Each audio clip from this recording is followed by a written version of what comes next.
हरे कृष्णा।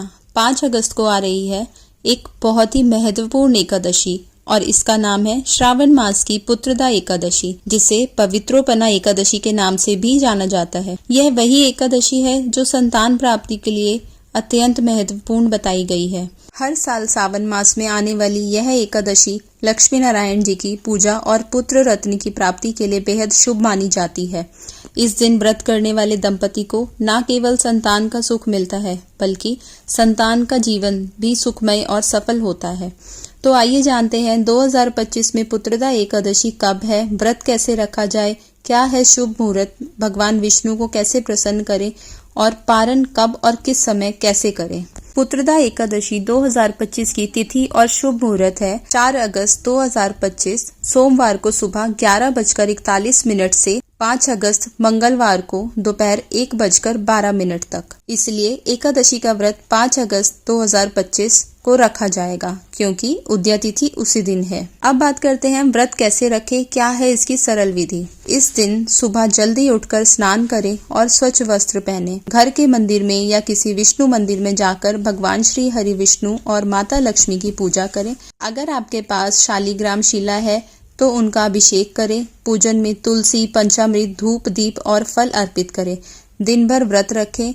अगर आप फलाहार कर सकते हैं तो करें, नहीं तो निर्जला व्रत भी कर सकते हैं।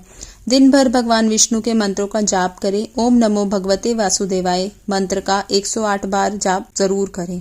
अब बात करते हैं व्रत पारण करने की। 6 अगस्त 2025 बुधवार को सुबह 5:45 से लेकर 8:26 तक व्रत का पारण करना श्रेष्ठ रहेगा। ध्यान रखें, व्रत का समय बीत जाए उससे पहले ही व्रत तोड़ लेना चाहिए। पारण के समय में सबसे पहले भगवान को नैवेद्य अर्पित करें, फिर खुद भोजन ग्रहण करें। तुलसी अर्पित करें, फिर तुलसी ग्रहण करें। इस तरह व्रत के पारण की विधि भी पूर्ण होती है। आप जानते हैं कि इस एकादशी व्रत का धार्मिक महत्व क्या है, क्यों इस एकादशी को पुत्रदा एकादशी कहा गया है।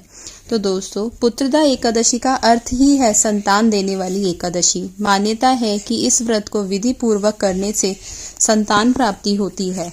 जिनको पहले से ही संतान है और पुत्र की इच्छा करते हैं, वह लोग भी इस दिन एकादशी का व्रत कर सकते हैं। और अगर संतान है तो उसका जीवन लंबा और सुखमय होता है। धार्मिक ग्रंथों के अनुसार एक समय मथुरा के एक राजा ने यह व्रत किया था और उन्हें संतान सुख की प्राप्ति हुई। इस दिन भगवान विष्णु विशेष रूप से प्रसन्न होते हैं और भक्तों को संतान का आशीर्वाद देते हैं। तो दोस्तों, अगर आप भी संतान सुख की कामना रखते हैं या अपनी संतान के सुख समृद्धि के लिए कुछ करना चाहते हैं तो 5 अगस्त को पुत्रदा एकादशी व्रत जरूर करें। हर त्योहार, हर व्रत की जानकारी के लिए जुड़े रहिए हमारे साथ। हरे कृष्णा।